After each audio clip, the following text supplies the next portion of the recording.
Kisah si Gembala Gajah Sultan Idris Shah II. Tahukah kalian, kisahnya segalanya bermula di kawasan pedalaman hutan.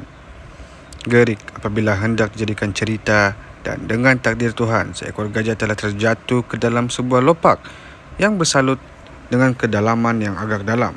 Hal itu telah menyebabkan gajah yang terjatuh ke dalam lopak tersebut tidak dapat melepaskan diri dan tersangkut di situ menagih simpati serta memerlukan bantuan untuk menyelamatkan dirinya. Tragedi tersebut tentang seekor gajah yang terjatuh ke dalam lopak berselut itu tersebar dengan cepatnya dan ramai orang kampung datang ke lokasi kejadian untuk cuba membantu dan berharap agar dapat mengubah nasib gajah tersebut. Oleh kerana kedalaman selut itu sangat dalam, jadi orang kampung yang cuba membantu menjadi buntu dan hilang ikhtiar untuk menyelamatkan gajah tersebut kerana segala perjuangan mereka menemui kegagalan.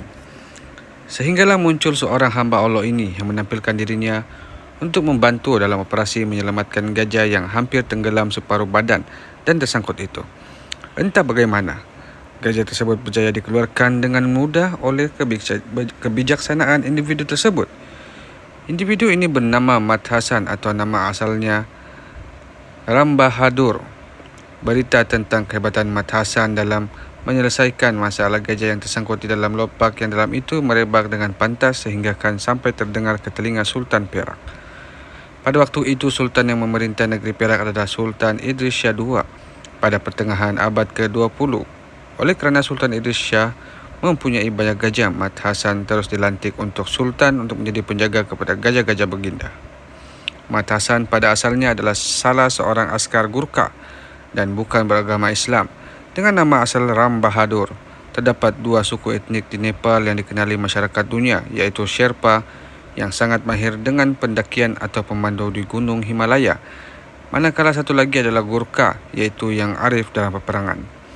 Pada waktu zaman kolonial British telah terjadi perang di Nepal yang menyebabkan pihak Inggris merasa begitu kagum di atas kegigihan mereka, iaitu orang Gurkha ini semasa sedang berperang di medan perang.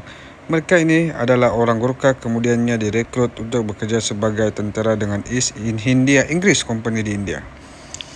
Dan ada juga yang diletakkan di Tanah Melayu. Mat Hasan adalah salah seorang individu yang kuat bekerja sebagai tentera di Tanah Melayu. Dipendekkan cerita, setelah semuanya berakhir iaitu zaman penjajahan British, mereka ini diberi 3 pilihan, ianya adalah seperti berikut: menetap di Tanah Melayu dan memperoleh kerakyatan, menetap di mana-mana negara jajahan British dan menjadi warga negara di sana, atau pulang ke negara asal. Maka Mat Hasan membuat keputusan untuk menjadi warga negara di Tanah Melayu dan tinggal di Tanah Melayu. Bermulalah hidupnya sebagai orang awam yang asalnya hidup di dalam estet Ketak dan banyak bergaul dengan masyarakat Tamil.